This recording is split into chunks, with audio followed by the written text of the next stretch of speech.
స్నేహితులారా, ఈ సమయాన్ని బట్టి దేవునికి వందనాలు తెలియజేస్తూ ఉన్నాను.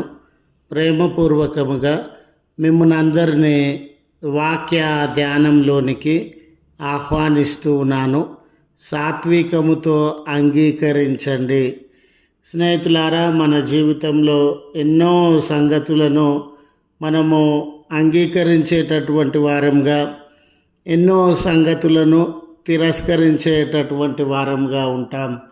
అయితే దేనిని మనము అంగీకరించాలి, ఎట్టి హృదయంతో మనం అంగీకరించాలి, దేన్ని తిరస్కరించాలి అనే ఆలోచనను మీతో కూడా పంచుకోవడానికి ఇష్టపడుతూ ఉన్నాను. కనుక దేవుని యొక్క వాక్యమును మీరు ముగింపు వరకు ఆలకించాలని మీ కుటుంబ సభ్యులతోనూ తోటి విశ్వాసులతోనూ ఈ వీడియో షేర్ చేసుకోవాలని మీ ప్రార్థన మనవులు ఎట్టివైనను కామెంట్స్ రూపంలో కానీ ఫోన్ కాల్ ద్వారా కానీ తెలియజేయండి. నమ్మకంగా మీ కొరకు ప్రార్థించడానికి సిద్ధంగా ఉన్నాము. ఈ వీడియో మీ ఆధ్యాత్మిక జీవితంలో ఉపయోగకరంగా ఉంది అని మీకు అనిపిస్తే దయచేసి ఈ ఛానల్ను సబ్స్క్రైబ్ చేసుకునవలసినదిగా మనవి చేస్తూ ఉన్నాను. ఈ లెంటు కాలంలో కానివ్వండి, లేక మన విశ్వాస జీవితంలో ఎప్పుడైనా కానివ్వండి, మనము ఎన్నో పర్యాయాలు దేవుని యొక్క వాక్యమును వినేటటువంటి వారంగా ఉంటాం. వాక్యము ప్రకటించడంలో, వినడంలో ఉన్న ప్రాముఖ్య ఉద్దేశం, ఎందుకు మనకు వాక్యం ప్రకటింపబడుతూ ఉంది? దేవుడు తన బోధనల విషయంలో, వాక్య ప్రకటన విషయంలో బోధించండి, తెలియజేయండి అనే ఆలోచనను, బాధ్యతను మనకు ఎందుకు అందిస్తూ ఉన్నాడు?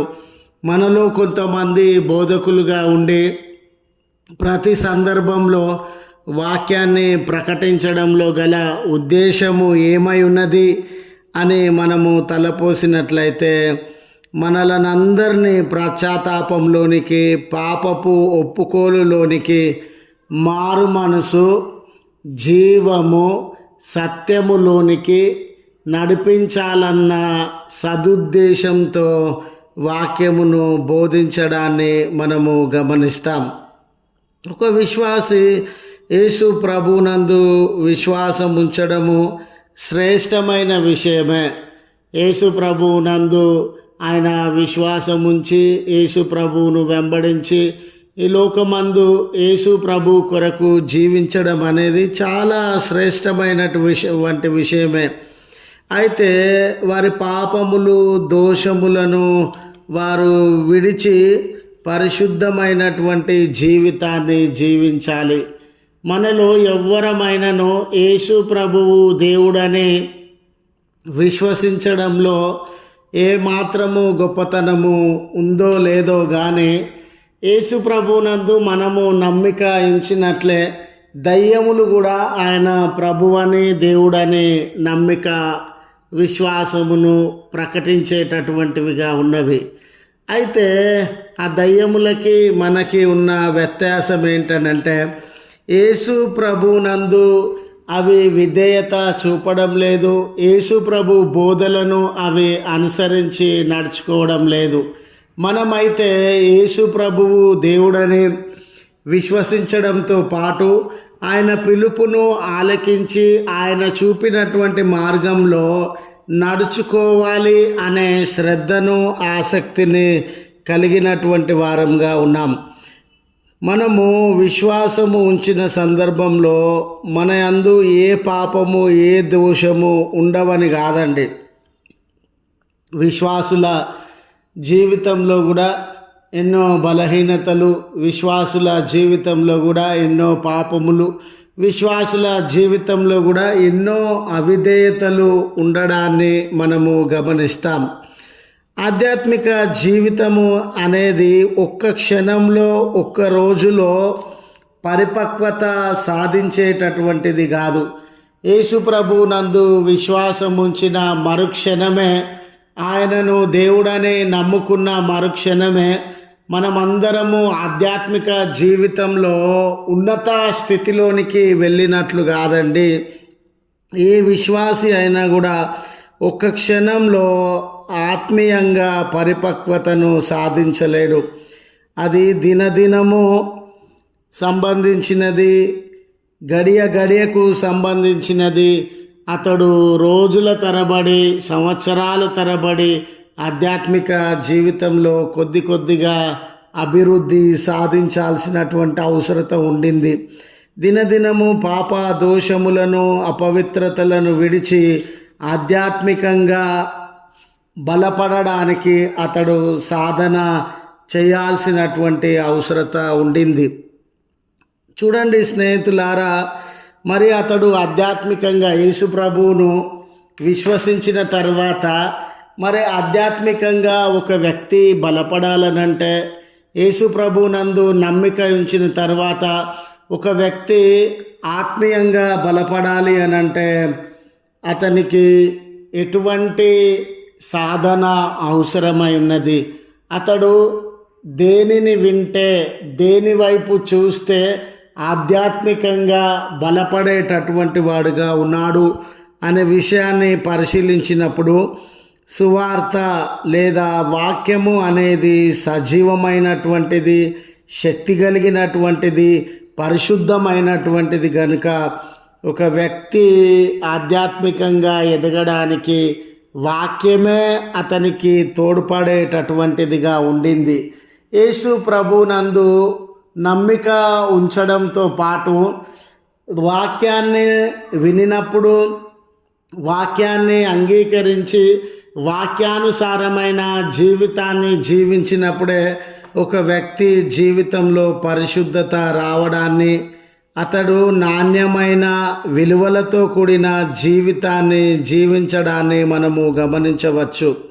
అందుకే యాకోబు గారు యేసు ప్రభువునందు మీరు విశ్వాసం ఉంచడంతో పాటు మీ గతకాల జీవితములను, దోషములను, పాపములను వదిలి దేవుని వాక్యాన్ని ఆధారము చేసుకొని జీవించండి అనే పిలుపును విశ్వాస లోకమంతటికి అందించేటటువంటి వాడుగా ఉన్నాడు.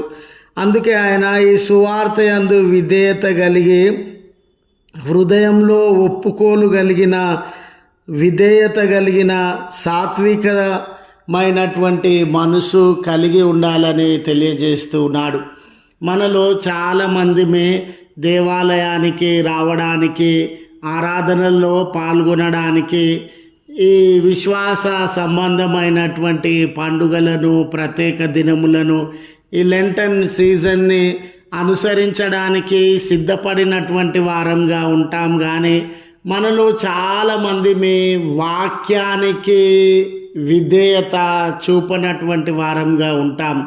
మనకున్న బలహీనత ఏమిటంటే మనలో చాలామంది హృదయాలలో ఈ లోకానికి సంబంధం ఉంది, లోకంకి సంబంధించిన పాపములకి సంబంధం ఉంది, లోకానికి సంబంధించిన అవిధేయతకి, కోపతాపాలకి, పగ ద్వేషములకి, మరి ఈ లోక సంబంధమైనటువంటి స్నేహానికి, క్రియలకి, అపవిత్రమైన జీవితానికి, కలహములకి, జగడములకి స్థలము ఉండింది. కానీ మనలో చాలామంది జీవితాలలో దేవుని వాక్యానికి మనము స్థలము ఇవ్వనటువంటి వారంగా ఉన్నాం. ఇలాంటి తరుణంలో సువార్త లేదా దేవుని వాక్యం అనేది చాలా పరిశుద్ధమైనటువంటిది, అది చాలా పవిత్రమైనటువంటిది. ఒకవేళ సాత్వికంతో, విధేయతతో దేవుని వాక్యాన్ని మన హృదయాలలో చేర్చుకొని దాన్ని అనుసరించినట్లయితే అది శక్తి కలిగినటువంటిది కనుక పాపములను విడవడానికి, అపవిత్రమైన జీవితాన్ని వదిలిపెట్టడానికి, కలహములను, జగడములను, అసూయ, ద్వేషములను విడిచి ప్రేమ అనురాగములతో క్రీస్తు మనసు కలిగి ఈ లోకంలో జీవించడానికి దేవుని వాక్యము మనలను బలపరిచేటటువంటిదిగా, దేవుని వాక్యము మనలను నడిపించేటటువంటిదిగా ఉండింది గనుక యాకోబు గారి సలహా ఏంటనంటే దేవుని వాక్యాన్ని మీరు సాత్వికమైన హృదయంతో విధేయతతో అంగీకరించండి, అనుసరించండి. అప్పుడు మీ జీవితములు పవిత్రమైనటువంటి జీవితములుగా, అప్పుడు మీ జీవితములు పరిశుద్ధమైనటువంటి జీవితములుగా మార్చివేయబడతాయి అని ఆయన తెలియజేస్తూ ఉన్నారు. ఈ లెంటు కాలంలో మన జీవితంలో ఎన్నో మార్పులను, విధానాలను మనము అనుసరించేటటువంటి వారముగా ఉంటాం. చూడండి, భోజన విషయంలో మనము ఈ లెంటన్ కాలంలో ప్రత్యేకతను అనుసరిస్తాం. వస్త్రధారణ విషయంలో, శుభకార్యాల విషయంలో, మరి ఆభరణాలను ధరించాలనా వద్దా అని ఎన్నో ఆలోచనలను, మార్పులు పొందాలని ఆశించేటటువంటి వారంగా, అనుసరించేటటువంటి వారంగా ఉంటాం. ఇలాంటి తరుణంలో స్నేహితులారా, ఇవన్నీ లోకానుసారమైనవి. అయితే వాక్యము అనేది శక్తివంతమైనది, పరిశుద్ధమైనది. ఈ లోకానుసారమైన మార్పులు కాదు స్నేహితులారా. ఒకవేళ వాక్యాన్ని అనుసరించి దానికి విధేయత చూపినట్లయితే మన జీవితములు నూతనపరచబడతవి అనే సత్యాన్ని గుర్తు చేస్తూ ఈ మాటలను ముగిస్తూ ఉన్నాను. ప్రార్థించుదాము. కృపగల తండ్రి, ప్రేమగల మా రక్షక, మీ పరిశుద్ధ ఉన్నతమైన నామమునకు కృతజ్ఞతలు చెల్లిస్తూ ఉన్నాం. ఈ లోకంలో మేము మీ అందు నమ్మిక ఉంచి జీవించేటటువంటి వారంగా ఉన్నాము. కానీ మా స్వనీతిని, ఈ లోకాన్ని, లోక మర్యాదలను, లోకంలో ఉన్న పద్ధతులను, విధానాలను కేంద్రంగా చేసుకొని కోపతాపములతో, అసూయ ద్వేషములతో అపవిత్రమైన జీవితమును జీవించేటటువంటి వారంగా ఉన్నాం. ఒక విశ్వాసి దేవుని యొక్క వాక్యాన్ని కేంద్రంగా చేసుకున్నప్పుడు ఆ వాక్యము శక్తివంతమైనది కనుక మీరు అపవిత్రమైన జీవితంలో నుండి, పాపంలో నుండి, అవిధేయతలలో నుండి బయటికి వచ్చి పరిశుద్ధులుగా తీర్చబడతారని మీ వాక్యము సెలవిస్తున్నటువంటి వేళ మేము వాక్యమును విననట్లుగా ఉండకుండా, పట్టించుకోనట్లుగా ఉండకుండా, ఇది జీవం కలిగినటువంటి వాక్యము, పరిశుద్ధమైనటువంటి వాక్యము, శక్తి కలిగినటువంటి వాక్యము మేము అనుసరించాలి, విధేయత చూపెట్టాలి. ఈ వాక్యానుసారంగా సాత్వికం కలిగి జీవించాలి అనే నూతన మనసు మా అందరిలో కలుగజేయమని బ్రతిమాలు కొనుచున్నాం. దయగలిగినటువంటి తండ్రి, ఎవరెవరు ఈ ప్రార్థనలో ఏకీభవించి మీ కృప కొరకు నిరీక్షిస్తూ ఉన్నారు, ఎవరెవరు వారి జీవితాలను మీరు ఉద్ధరించాలని, కష్టముల నుండి, నష్టముల నుండి, బలహీనతల నుండి, ఆయాసముల నుండి, అనారోగ్యముల నుండి మీరు విడుదల చేయాలని ఆశగొనుచు ఉన్నారు.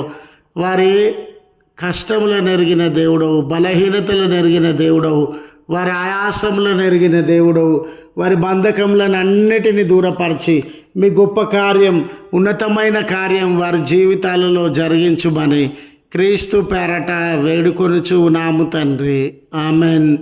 తండ్రి, కుమార, పరిశుద్ధాత్మ త్రియేక దేవుని దీవెన మనకు తోడై ఉండి మనలను కాపాడునుగాక. ఆమెన్.